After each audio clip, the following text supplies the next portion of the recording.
औज़ुबिल्लाहिमिनश्शैतानिर्रजीम बिस्मिल्लाहिर्रहमानिर्रहीम। मैं हूं राना शकील रहमान FBN पर खुश आमदीद। नाज़रीन, आज आपके साथ दो खबरें शेयर करता हूं।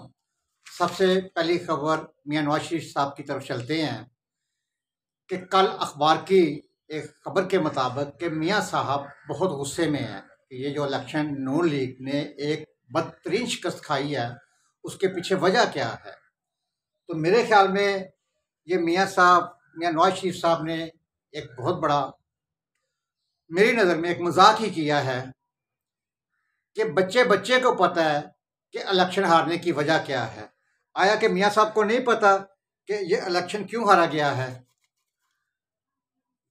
नाज़रीन, जैसा कि आप सबको पता है कि तहरीक अदम एतमाद से पहले, इसका मतलब यही हुआ ना कि इन लोगों के ये सियासी नारे होते हैं कि जी मुल्क में अवाम के ऊपर महंगाई का एटम बम गिराया जा रहा है, पेट्रोल 150 रुपये लीटर हो गया है, गैस के बिल बढ़ गए हैं, बिजली के बिल बढ़ गए हैं, फलां फलां फलां। मतलब कि महंगाई का उस वक़्त की अपोजिशन और आज की हुकूमत ने उस वक़्त इमरान खान के दौरे हुकूमत में महंगाई का एक इशू बनाकर पब्लिक में जाया करते थे, अवाम की तरफ जाया करते थे, और उस वक़्त उसके लिहाज से वाकई ही महंगाई हुई थी। लेकिन उसके बाद अदम एतमाद आई कि जी हम महंगाई को कम करेंगे। मतलब कि इस आज साबित हो रहा है कि इन लोगों के ये सियासी नारे होते हैं। जैसा कि खान साहब ने भी 1 करोड़ नौकरियां, 50 लाख घर, खान साहब की तरफ बाद में आते हैं, पहले मियां नवाज शरीफ साहब की तरफ चलते हैं कि नवाज शरीफ साहब ने अपने सीनियर वज़रा की एक कमेटी बनाई है कि जी हारने की वजह बताई जाए कि हम लोग क्यों, हमें शिकस्त फाश का सामना क्यों करना पड़ा है। तो मैं मियां नवाज शरीफ साहब को बताता हूँ, कमेटी तो 2 दिन के बाद रिपोर्ट देगी। मैं अपने मियां नवाज शरीफ साहब को बताता हूँ कि मियां साहब, सर आपके हारने की वजह ये लारे लप्पे, महंगाई, इस वक्त पेट्रोल जो है वो 226 रुपये लीटर है, बल्कि बाद जगह पे 230 रुपये लीटर भी बेच रहा है। बिजली की कीमतें आसमान पे चले गई हैं। इस वक्त 40 रुपये पर यूनिट पड़ रहा है। गैस की कीमतें बढ़ रही हैं, और इसी तरह सब्जियां को हाथ नहीं लग रहा। सब्ज मिर्च, शिमला मिर्च, हत्ता के खाने पीने की अशिया भी इस वक्त आसमान को छू रही हैं। नंबर 1 हारने की वजह, जैसा कि फैसलाबाद में आबद शेर अली में ने सबसे पहले अपनी ही पार्टी पे उन्होंने एक तनकीद की थी, और बड़ी ज़बरदस्त तनकीद की थी कि उनके घर पे अवाम 10,000 बिल फेंक के गए हैं। ये महंगाई की वजह से आपको शिकस्त हुई है। इस पे नज़र रखिएगा। अगर आइंदा आपने इलेक्शन में आना है, अगर आपने इलेक्शन लड़ना है, तो फिर महंगाई को नीचे लाना होगा। उसके बाद नाजरीन, मियां साहब ने जो हुकूमत में आने के बाद मियां शहबाज शरीफ साहब ने इमरान खान साहब की इस बात पे वजन है कि ये महंगाई ख़त्म करने नहीं आ रहे, ये अपने केसेस ख़त्म करने आ रहे हैं। और वाकई पूरे पाकिस्तानियों ने देखा, सारी अवाम ने देखा कि जिस तरह नैब तरमीम करके कानून में चेंज की गई, इसी तरह अपने केसेस ख़त्म करवाए गए, और ये जितने भी जहाँ भी इन्हें मतलब फेवर मिली, इन्होंने लीव ऑफ फेवर, वो जैसे भी ली, केस झूठे थे, सच्चे थे, जायज़ थे, नाजायज़ थे, जिस तरह भी है, इन्होंने अपने सारे केसेस ख़त्म कर दिए। दूसरी हारने की वजह ये है अवाम को महंगाई, फिर अपने केसेस ख़त्म किए, और अब ये तीसरा नवंबर की तैनाती है। ये 3 काम करने आए थे, महंगाई ख़त्म करने नहीं आए थे। मियां साहब, ये मेन वजह आपके हारने की ये है। ये मैं आपको आपकी कमेटी की रिपोर्ट आने से पहले ही बता देता हूं। नाजरीन, अब चलते हैं इमरान खान साहब की तरफ कि ये जो परसों इलेक्शन हुआ और कल इमरान खान साहब ने एक बड़ी अपनी तरफ से एक धुआंधार प्रेस कॉन्फ्रेंस की, और बड़े फखरी अंदाज से बता रहे हैं कि जी ये देखे जी अवाम मेरे साथ है। हाँ जी, देखो, खुदा दा ना, मेरे पैसे खर्च करके 50 करोड़ रुपया खर्च करके आपने सिर्फ ये साबित किया कि अवाम आपके साथ है। नाज़रीन, इलेक्शन लड़ने का फ़ायदा क्या हुआ है? ऑलरेडी ये असम्बलियों में इस्तीफ़े दे चुके हैं, कुछ के जहाँ पे जो नहीं मंजूर हुए। अभी तक मतलब कि असम्बली में जाते नहीं हैं, इस्तीफे इनके मंजूर नहीं हैं। और सबको पता है कि ये 6 इलेक्शन पे ये या 7 या 8 इलेक्शनों पे इस वक्त 50 करोड़ रुपया खर्च आया है। और वो 50 करोड़ रुपया किसका है? वो मेरा और आपका है। जैसा कि बकौल इमरान खान साहब के कि तुम कौन होते हो रोकने वाले, मेरे पैसों से तनख्वाह लेते हो। तो खान साहब मेरे पैसों से आपने इलेक्शन के जो पैसे 50 करोड़ रुपया आपने आग में झोंक दिया है। और पाकिस्तान की अवाम ने, पीटीआई के वोटरों सपोर्टरों ने और खान साहब ने और पाकिस्तान की अवाम ने क्या खोया और क्या पाया है? सबके सामने सिर्फ खोया ही खोया। 50 करोड़ रुपया अगर ये सलाबजदगान के ऊपर खर्च किया जाता तो उनकी दुआएं भी मिलनी थी। आपने 50 करोड़ रुपए को आग में झोंक दिया और उसका एक टके का फायदा नहीं हुआ, टके का। और सर सानू पता खान जी थोड़े नाल अवाम सीगी, अवाम नू पता सीगा, सबको पता है कि अवाम आपके साथ है। तो अब आपने ये साबित करने की 50 करोड़ रुपया खर्च करके साबित सिर्फ किया कि अवाम मेरे साथ है। ऐसा ये मतलब बड़ा ही गलत आपका तरीका था। नाज़रीन, इमरान खान साहब मतलब कि ये देखें और आइन और कानून की नज़र में ये कैसे मुमकिन है? यकीन करें समझ से बाहर है। यकीन करें आम आदमी की तो समझ में बाहर है, आता ही नहीं है समझ में कि वैसे तो ये इलेक्शन कमीशन या असम्बली में एक इस तरह का कानून पास होना चाहिए कि एक आदमी अगर एक सीट से ज़्यादा सीटों पे खड़ा होता है तो वो अपनी पॉकेट से पैसे खर्च करे। अब जैसा कि खान साहब ये 6 और 2 8 2 सीटें हारे हैं, बल्कि इन्होंने हुकूमत को फ़ायदा दिया।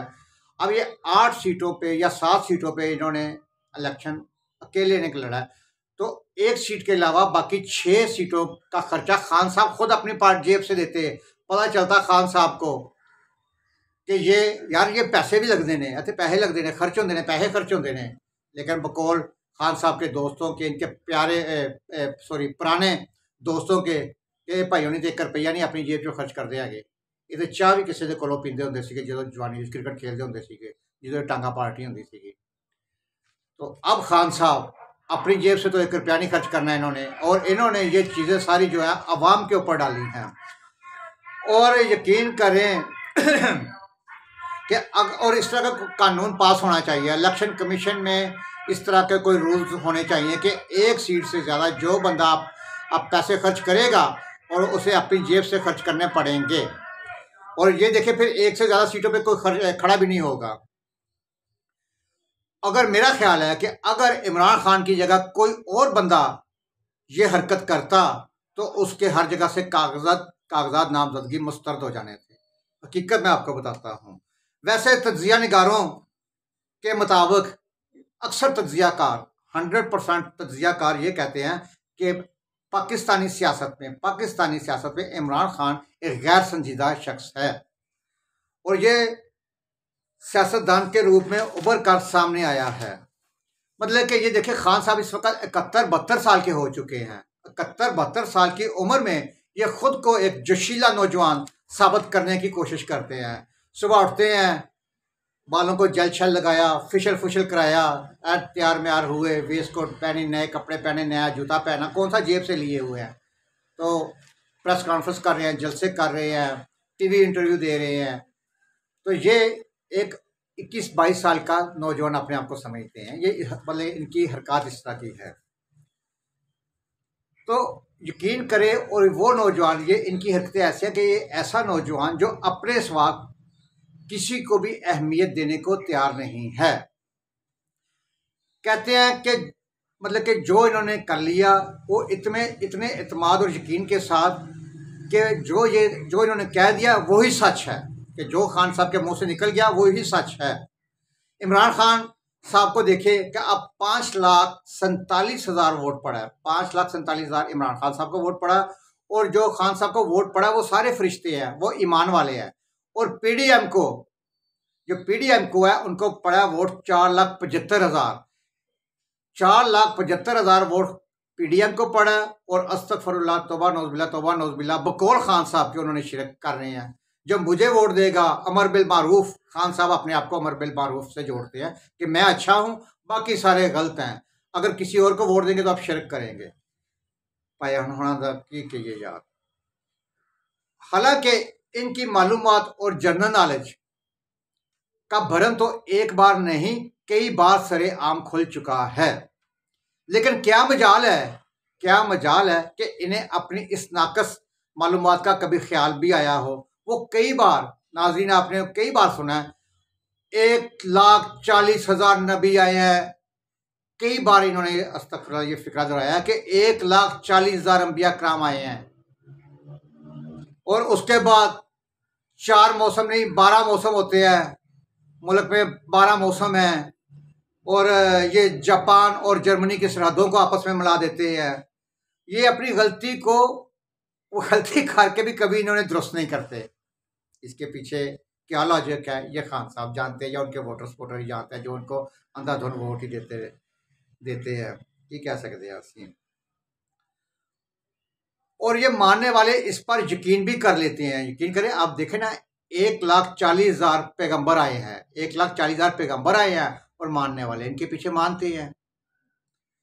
और वो अपने सवा तमाम सियासतदानों को चोर और डाकू कहकर पुकारते हैं।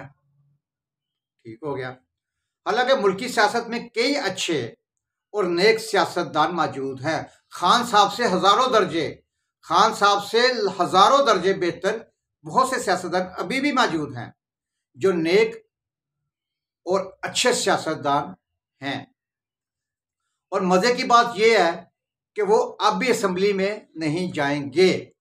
लेकिन देखिए कि इतना कुछ करके ये मतलब एक दिन की पूरी मशीनरी लग गई, 50 करोड़ रुपया खर्च कर लिया, असेंबली में फिर भी नहीं जाएंगे। और मजे की बात ये है कि अब ये जो इलेक्शन के लिए, अर्ली इलेक्शन के लिए कॉल दे रहे हैं, इनके पास नाजरीन बेहतरीन ऑप्शन है अर्ली इलेक्शन के लिए। अपने एमएनएस को सारे को इस्तीफे दें, ठीक हो गया, और उसके बाद केपी असेंबली तोड़े, पंजाब की असेंबली तोड़े, तो हुकूमत के पास दूसरा कोई रास्ता नहीं रह जाता। दूसरा रास्ता हुकूमत के पास नहीं है कि वो अर्ली इलेक्शन करवाएं, और उनकी कराना मजबूरी है। लेकिन इन्होंने ना पंजाब, ना केपी के और ना अपने एमएनएस की कुर्बानी नहीं देनी है। इन्होंने कुर्बानी सिर्फ और सिर्फ अवाम की देनी है। जहां पे ये चाहते हैं कि खून खराबा हो, ये लॉन्ग मार्च की कॉल का क्या मतलब है? लॉन्ग मार्च की क्यों जरूरत है? आपके पास आसान तरीन बेहतरीन रास्ता है, आप वो क्यों नहीं अपनाते? आप चाहते हैं कि मैं लॉन्ग मार्च करूं, अवाम निकले, यहाँ पे कोई 2, 4, 10, 20, 30 लाशें, अल्लाह ना करे यहाँ पे कोई लाशें गिरे। क्या आप लाशों की सियासत करना चाहते हैं? खान साहब, एक सवाल है कि आप अवाम की कुर्बानी ही क्यों दे रहे हैं? अपनी हुकूमतों, दोनों हुकूमतों, पंजाब और केपी के की हुकूमत और अपने एमएनएस की कुर्बानी क्यों नहीं दे रहे? इस सवाल का जवाब बनता है ना नाज़रीन, मेरे पीटीआई के दोस्तों से भी बनता है, पीटीआई के अजीज़ों से भी बनता है, मेरे पीटीआई के नाज़रीन से भी ये सवाल बनता है कि ये कुर्बानी सिर्फ और सिर्फ अवाम की ही क्यों देना चाहते हैं?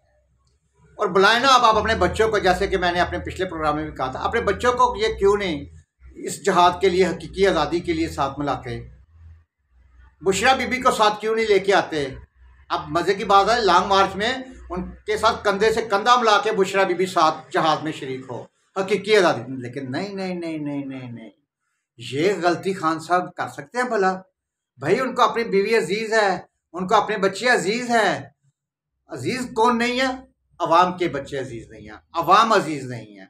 सिर्फ अपनी सियासत खेल रहे हैं, सियासत खेल रहे हैं। खूह में जाएं, आग में जाएं, सलाब में जाएं, अपने बच्चे तो नहीं है, लोगों के बच्चे हैं, जाते हैं तो जाएं। खान साहब वजीर आजम बन गए तो फिर सब कुछ ठीक है, आर्मी भी ठीक है। नाजरीन, कल प्रेस कॉन्फ्रेंस में एक साफी ने एक सवाल किया कि जनाब सर, पता चला कि जी आपके कोई इस्टेब्लिशमेंट के साथ राब्ते हैं। अब देखिए, इस्टेब्लिशमेंट के साथ राब्ते में अब उनके पास कोई जवाब गोलमोल था। हाँ, वो कभी कभार वो एक प्रोग्राम में उन्होंने एक इंटरव्यू में भी कहा था कि सच झूठ मैं बोलता नहीं हूं, वो सच मैं बता नहीं सकता। नहीं नहीं खान साहब, सच आप बोलते नहीं हैं, सच आप बोलते नहीं हैं और झूठ आप बोलते हैं। ये 100% है कि सच आपसे बोला नहीं जाता, वाकई सच नहीं बोलते हैं आप, लेकिन झूठ पर झूठ, झूठ पर झूठ, झूठ पर झूठ आप बोलते हैं। और ये भी आपने कहा है कि झूठ मैं नहीं बोलता, ये भी एक झूठ है कि झूठ मैं नहीं बोलता, ये भी एक झूठ है। तो नाज़रीन, उन्होंने कहा जी मेरे बैकरोड पे हमारे राब्ते हुए हैं, लेकिन वो किसी नतीजे पर नहीं पहुंचे। कभी वो आगे हो जाते हैं, कभी वो राब्ते हमारे जो बातचीत हुई है, कभी वो साथ थोड़ा सा आगे चलती है, फिर पीछे हो रहा है, बातचीत हमारी पीछे हो जाती है। मकसद के बाहर अवाम को न्यूट्रल न्यूट्रल के नारे लगवाते हैं, न्यूट्रल न्यूट्रल जानवरों के नारे लगवाते हैं। बाहर आप स्टैब्लिशमेंट के खिलाफ क्या क्या नहीं, कुछ कहां कहां तक नहीं गए, लेकिन बैक डोर में बकौल ख्वाजा आसफ साहब के या दीगर नून लीग के वर्कर कहते हैं, यकीन करें, नून लीग के MNA MPs कहते हैं, वर्कर कहते हैं कि ये खान साहब ये क्या उनके जूते पॉलिश करते हैं बैकडोर पे जाके, ताकि अवाम को पता ना चले। सर वो दौर नहीं रहा, ये उसी दिन पता चल गया था जिस दिन सदर आरफ अली साहब के घर आप मुलाकात करके आए थे। सदर आरफ अली साहब कमर जवेद बाजवा साहब को उनके घर जाके मिले हैं, फिर उनकी मिन्नत तरला की है, उनके गोडे गिट्टे पकड़े हैं, फिर उनको मना के लेके आए हैं। फिर आपने कोशिश किया उधर बूट पॉलिश करने की, आपने 2 दफ़ा बूट पॉलिश करने की कोशिश की है, लेकिन आपसे बूट चमके नहीं गए, वहाँ उन बूटों में आपकी शक्ल नज़र नहीं आई, इसलिए वो आप किसी नतीजे पर नहीं पहुंच सके हैं। तो नाजरीन, 50 करोड़ रुपया अल्लाह के हवाले आग में झोंक दिया, जाए खसमा नुखाया वाम, टैक्स के पैसे ने, मेरे और आप लोगों के पैसे हैं, खान साहब के जेब से तो नहीं लगे आगे ना। तो ये खान साहब अगले 6 माह, यकीन करें नाजरीन, अगले 6 माह इस लिहाज से बहुत अहम है, बहुत अहम है। किसी को कुछ पता नहीं है कि अगले 6 माह में क्या क्या होने वाला है।